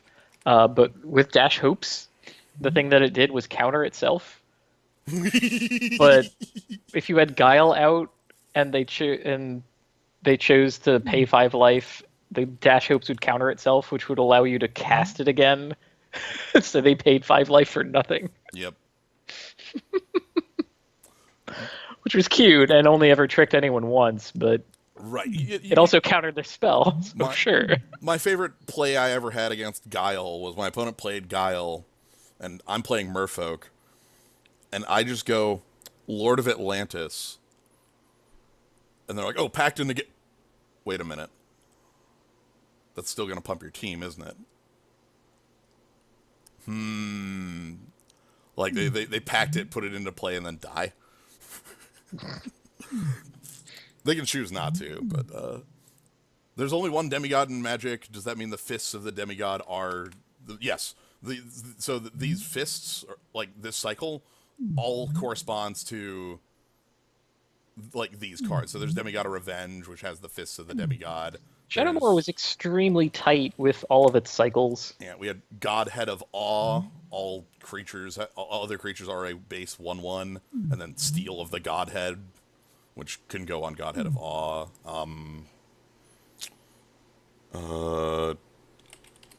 What's the protection from? Oh, that was the green-white one. Yeah. Shoot. I've forgotten the name. Okay, there's Divinity of Pride. How many different words for God could they possibly have, right? Yeah. Overbeing. Overbeing of Myth was one. Yeah, I put in Avatar, and that gives me all of them, like Dominus of Fealty. Dominus of Fealty. Deity of Scars, Overbeing of Myth, Noblest of War, Guest Lord of Fugue. Yeah, Ghast Lord. That's a Oversoul. word that means God. Oversoul Dusk, right? Yep. Yep. So like Oversoul of Dusk has a shield to the Oversoul that gives +2/+2 indestructible flying. Anyway, that's off on a side tangent here. But yeah, there definitely was the hostility, like that sort of deck around these elementals. I want to say Dread was the black one, but I don't. I think it was Dread, yeah. Which had a no mercy attached. Yeah, here it is. Whenever a creature damages, Insect. Yeah, and the green one was you can't lose in combat because anytime it prevents all damage that's dealt to creatures, and puts +1/+1 counters on them instead. Oh, Days of Calamity. All right, next up is Teachings on this list, which we played against, but we didn't really see what the Teachings deck was all about. So, the main card in Teachings, as we've talked about, is not Skywise Teaching here. It's Mystical Teachings. Search your library for an instant card or a card with flash, reveal it, put it in your hand. It has flashback for 6. And that's really expensive for, like, a tutor, but the instant speed matters on it. And, more specifically, a friend. Did I spell Teferi wrong? I spelled Teferi wrong. Teferi, T-E-F-E, yeah. There you go. Okay, yeah, Teferi, not Teferi. Anyway, so here's our friend here who has Flash. Creature cards you own that aren't on the battlefield have Flash, and then each opponent can only cast spells at sorcery speed. Let me tell you, that last line of text is extremely annoying. It's excruciating. For bizarre mechanical reasons, it means that Suspend can no longer work.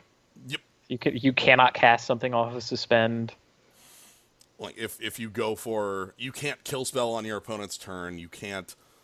If you go to cast anything, the opponent just goes, I have the counter spell, and you have no window to interact because you can't cast spells. It is extremely powerful. And it's very powerful and very unfun. Like, just flat denying your opponent interaction. Oh, also, if you have enough mana, you can end of turn Teferi and then Una. Yeah. Of note, the creature cards you own that aren't on the battlefield have Flash does add it to them. All right. So then you can Teachings for any creature. Yeah. Because it is a card with Flash. Yeah, the deck is you want to make your land drops every single turn, and if you don't, you'll die. And counterspells were extremely real back here because we had Runestag from Runestag, which is this might be the best Mana Leak ever printed. Like, it's a Mana Leak that isn't dead late game, you know? It's slightly better than Mana Leak almost all the time, and then Yep. And then back then, your other counterspell in a Lorwyn was... Broken Ambitions. Yep, which... That was cute. Wasn't great, but, like, you know, it's blue X, counter unless they pay X, and then Clash, which is a mechanic nobody really liked, but each player basically, like, reveals their top card and can put it on top or bottom, and there's a little mini game involved with it that if you win the mini game, you actually lose it because you milled your opponent, and that's horrible. Oh yeah, you mill them into their Teachings, and it's like, right. Oh, whoops. You go to, like, you're playing against the red deck, and you Broken Ambitions, their turn 2 play, and then 2 demigods show up in the yard, and you're like, oh fuck, like, yeah. So that's the Teachings deck. It plays, you know, it was Teachings, a lot of one-of targets like Cloud Thresher, Platinum Angel, and control elements. It's, again, a proto version of 5-color control, which we'll touch on. Next up is the big one, though. Fairies, the best deck in the format. Yeah, Fairies got multiple very specific hate cards printed in the follow-up because they didn't really realize how powerful they had made it. So, Bitter Blossom is a card you are likely to know just from, like, us playing the cube. It is an enchantment that you lose a life and make a 1/1 flying token. You play this on turn 2 as Fae, and this is the last time you tap out on your turn for the rest of the game. Because the rest of your deck is made up of cards such as Cube All-Star. I think I added in. Yeah, Vendilion Click. You know, you get to play that, disrupt their hand. You have Spell Stutter Sprite, which is a 1/1 flyer that basically says counter target spell, because it counters target spell with CMC X or less, where X is the number of fairies you control. Bitter Blossom is a fairy. So is Spell Starter Sprite itself, it turns out. So you can always more or less counter things. It's funny, you could also respond to this ability on the stack by killing one of their fairies. Mm-hmm. And then the target for this ability would become invalid. But, you know, options. Vendilion It was a Click- complicated time. Vendilion Click started its life with people thinking it's underwhelming for a very short period. But that was like, again, Bitter Blossom was printed at the same time as it, and they weren't like, people knew Fae was real, but not Right. Long about the time the not Mistbind Click, the other Vendilion Click came out, because that was Eventide. Right. No, I'm sorry, Morningtide. Yes. Yeah. So long about the time that came out, I was rocking Wizard Tribal, and I had Wizard Cycling and Sage's Dowsing, and that was kind of real. And that was like my guess that Magus of the Moon would be really good against the field, and I ran into a bunch of green decks that had like elves and ramp, and I'm like, oh, okay, dang it. Blah. Heck. But yeah, Mistbind Click is a thing. This is so, you know, we talk about Bitter Blossom, Vendilion Click. These are all cards you'd know from the cube. This is not a card you'd know from the cube. This is not a card you might not. This is a card you might not know. This is a 4/4 flying Time Walk with Flash. When a fairy is championed with Mistbind Click, which just means you have to, you know, remove a fairy from play when you this card comes into play, or sacrifice it. Tap all lands target player controls. So not only does this card allow you to go like turn 4, oh, you're upkeep, I'll tap you out, I get a 4/4 flyer, I champion this Spell Strutter Spite or something like that. It also goes like, oh no, my Bitter Blossom is killing me, I am at 3 health. I'll just throw that under this because Bitter Blossom is a fae. Bitter Blossom being a tribal fairy is is a very strong point for the card. Anyway, the rest, and then the final fairy that rounds out the fairy deck is Scion of Una. Which It's like, oh yeah, counter a kill spell on a crucial fairy, and you can't even destroy the Bitter Blossom, and oh. Yep. Oh, also pump all these 1/1 tokens I've been making. Yeah, Fae was notoriously the best deck in the format for a long time, as Kaz said. There were multiple cards printed specifically to deal with Fae itself. The first of which I can think of is Volcanic Fallout. Being a way to kill all of the fairy tokens and all of the little fairies that aren't Mistbind Click uncounterably. But then you had the most, like, apparent Fae hate card, which is our friend Great Sable Stag here, having pro blue, pro black can't be countered. This came out in the dying months of Fae when it was about to rotate. In M10, there was 3 months. Yeah, I mean their development cycle doesn't allow them to, you know, print answers super quickly. So yeah, Yeah. it was too little, too late. Yep. And then the rest of the deck is rounded out by cards you'd know from the cube: Cryptic Command, Ancestral Visions, some Mutavaults, and all the fixing in the world. Mutavault. Oh my god. Oh yeah, Mutavault, which is all creature types. Why did they print Mutavault? All right. Like the first time I read Mutavault, I'm like, that's dumb. Why is everybody talking about like this? Like it's so cool. And then I read, or someone reminded me of Mishra's Factory, and I'm like, oh, Mishra's Factory was way too. Oh, 1 activation for a 2/2. Oh. Yep. Yeah, so Mutavault was a fairy so that they could tune their fairy number on the on the spell Strutter to be able to counter things. It got pumped in Shroud by Scion of Una. It could be championed if you had nothing else. I mean, they really pushed that card, and it did make its way everywhere, so the trick worked. Heck, when it got reprinted the second time, it stayed like a $20 card that was in everything, and that wasn't even like a tribal format as nearly as much. Alright, next on the list we have just Kithkin, which was a deck that was played for a while, like after Lorwyn came out, but didn't really exist until Eventide. So Kithkin effectively runs around this card here, Wizened Sen, which is a 2-mana Lord for your Kithkin. Which is kind of the real power with it. It also had a number of effective, like just very like efficient creatures. Knight of Metagrain here being first strike lifelink. Yeah, they gave you the most rewards for being mono white. There were a lot of insular white cards. And their reveal card, like the Rendrun's Vanquisher and the Silvergill Adept from earlier, is a 1-mana 2/2. But the deck came into its own after Shadowmoor and Eventide for a couple reasons. Number one is the card we've already seen today. Our friend Figure of Destiny. He goes in white decks too, it turns out. Yep. Crazy. Second was the move was Spectral. Was our friend here Spectral Procession? Yes, known Kithkin card.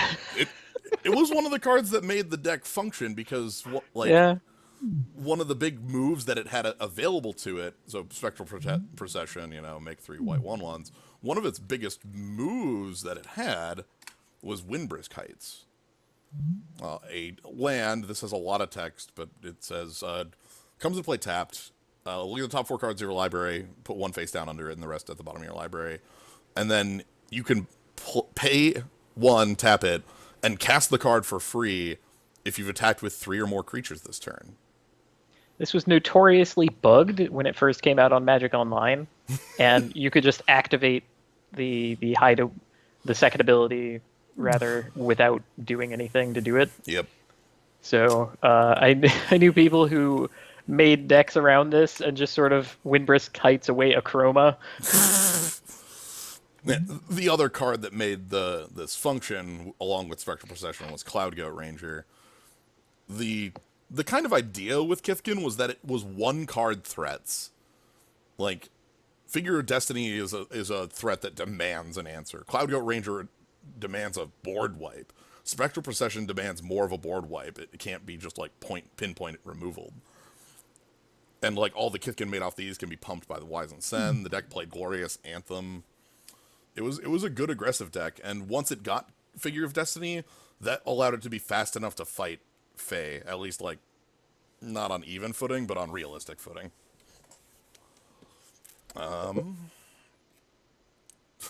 Oh, the next deck they have in here is Black-White Tokens, which is a combination of cards we've already seen. But we have Bitter Blossom. The idea is it's a bunch of token generators like the Cloudgoat Ranger, the Bitter Blossom, Spectral Procession, backed up by Glorious Anthem and disruption effects. Things like Tide Hollow Sculler. And Anthem effects like Glorious Anthem, Ajani Goldmane, and later in its time, it got to play Zealous Persecution.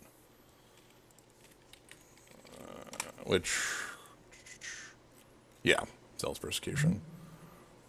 This card was really strong in its format because you would play this at instant speed, all your opponent's Bitter Blossom tokens die, and you attack in for 12. It was a really powerful tool in the tokens mirror. It's a way to get advantage over that. Kind of less than stellar against a lot of other decks, so you didn't want to main it. Much like our final... no, not our final deck on the list. We have 2 left. The next deck on the list, which is Cruel Control, the deck where this card is actually useless, Cruel Control was the deck that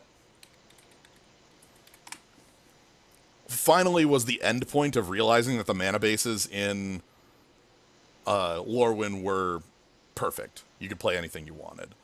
I should probably actually start by showing off the Vivids and Reflecting Pools. Because the Vivid lands came into play with 2 counters and tapped, and they could remove a counter to tap for any mana. Alright. Reflecting Pool is the big one here, which we've talked about and kind of shown here. That you can add any mana to your mana pool that a land you control could produce. And even if your Vivids don't have any counters, they still have an ability that could make any color of mana. Therefore, your Reflecting Pool makes any color of mana. So... They kind of stretch the definition of could, but that is how it works. Yep. So, yeah. Amusingly, if you lead with Reflecting Pool, it can't do anything. Yeah, there's no color. Yep. So the end goal of this was the end game of this was a deck that played 5 colors and got to play Cruel Ultimatum as their finisher. Let me find the actual. There we go. Cruel Ultimatum. Target opponent sacrifices a creature, discards 3 cards, loses 5 life. You return a creature card from your graveyard to your hand, draw 3 cards, then gain 5 life. Part of a cycle. I remember like seeing this card and being convinced that there was no way a deck would be able to like stay alive to 7 to be able to ever cast this, and was proven quite wrong, as decks that get to play Cryptic Command, that get to play Broken Ambitions, that get to play Mold Drifter, that get to play, I think Plume Veil was a pretty big part of staying alive in there. Yeah. 4/4 Flying Flash Defender. Yeah, it was just a deck that played the longest of long games, and then tried to end it with, like, burying you in card advantage with Cruel Ultimatum, and, like, a finisher like a Broodmate Dragon. The Cruel Control mirror match, which happened all too often, usually went down to who has Cruel with negate backup first. Yeah, or, like, heck, I see on this list there are 4 Scepter of Fugue on the sideboard. And I'm betting that is only there for the mirror. The Scepter, yeah, Scepter of Fugue. And this is a play on oh, if we could send this back in time. Yeah. Like Disrupting Scepter in the deck. Yeah. Be like, oh, it's like it's like Disrupting Scepter, just cheaper. Yep. Yeah. And then we have the final deck that was in the event, and that's the combo deck that was around. Built around 2 cards, which we'll need to pull up. Swans of Bryn Argol. So Swans here is this interesting card it's a 4-mana 4/3 flyer. If a source would deal damage to Swans of Bryn Argol, prevent that damage, the source's controller draws cards equal to the damage prevented. The only time I can think of this ever showing up in like a stream I've done is when it blocked an Eldrazi, and that was funny. Which also one of my favorite drafts I've ever done. But so Swans of Bryn Argol, anytime it's damaged, prevent that damage. Whoever damaged it draws that many cards. So here's the other card that goes with it. It's an old one. This one's been around for a while. This is our friend Seismic Assault. Discard a land, deal 2 damage to target creature or player. So the idea with the deck is that, like, all you do, your deck is 41 lands, and the only 2 real cards you're playing are Seismic Assault and Swans. And the rest of the cards in the deck are cards with Cascade. So we have Bloodbraid Elf, which can only cascade into Seismic Assault.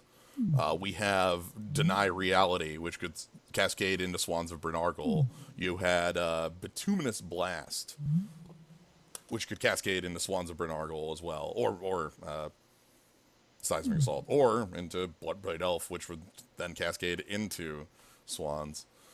At that point, you would just keep discarding lands from your hand, targeting your Swans until your hand was enough lands that you could deal 20 damage to your opponent. Turns out that discard a card to draw 2 cards is pretty good. Yep. It's a good combo. So yeah, that was the combo deck. That was it like just kind of showed up one week at a Grand Prix, and like nobody knew how to fight against it. But it was a lot more of a real deck than the flash in the pan that Owling Mine was. Like, even after people knew about it, like, the combo still killed you, you know? like just from 20. So, this standard event didn't show off any other Cascade things like Jund or, you know, the things that made Cascade very silly, but they're all here. Anyway, that was all the decks that we didn't get to play against, so yeah. I don't know, I played a lot of this format, more the later half, where it was the Lorwyn Shards format, like, because that was like the format that I actually played at the Pro Tour on, which that was nice. You could actually play Volcanic Fallout and be able to beat a player playing Fae. Yeah. So anyway, that's all for tonight, though. I think we've been talking enough about all these cards, which I'll go on forever about this format, but yeah. that was I enjoyed it, but I think I enjoyed it more because I like the deck. I am familiar with the deck that we had. Yeah, it's close to a deck that you played a lot. Yeah. So I was hoping we would get something with a little more, I don't know, versatility to it, perhaps. Yeah, something like, you know, if we actually got the teachings or cruel control lists, right, and we're playing. Oh yeah, no, that would have been tough. Yeah, we would have a lot of crazy decisions to try and make.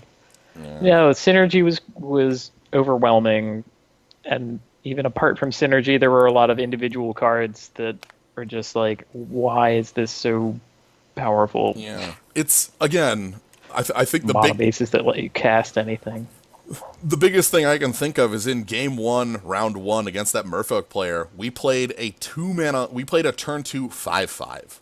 That was our turn 2, was a 5/5, and our opponent went, oh, that's nice, and then killed us 2 or 3 turns later, like completely ignoring it. So it is a format where creatures are powerful, spells are powerful. Like, you know, we talked about it. A lot of these cards, a lot of these decks are just cards that are really high picks in cube. You know, you still see Cloud Goat Ranger hanging out in the cube. You know, you still see Bitter Blossom, and Cryptic Command is one of the best cards I think of in cube. So anyway, that is all for tonight for me. I think we're going to be doing. I'm going to be moving over to Gnome Bitten's stream in a little bit. I don't know when we're starting that up, but soon. So I'm checking out entirely. So thanks for having me on. But yeah, thank you. This was fun. Thank you for joining, Kaz. I'm very glad. This is the first time that we did one of these where I was at all familiar with the cards that were going on. That was kind of good. Yeah. I mean, that's nice when it's like, here's all these cards I actually recognize. All of a sudden, Demigod of Revenge shows up, and it's just like nodding your head, like, that's a. Yes, I have been beaten this way in the past. All right. Thank you, everybody, for joining. I hope you all had a good time with this. So if you care to join us for Borderlands, go ahead and move on over to Gnome Bitten's side. If not, thanks for joining for this, though. So have a good night, everybody.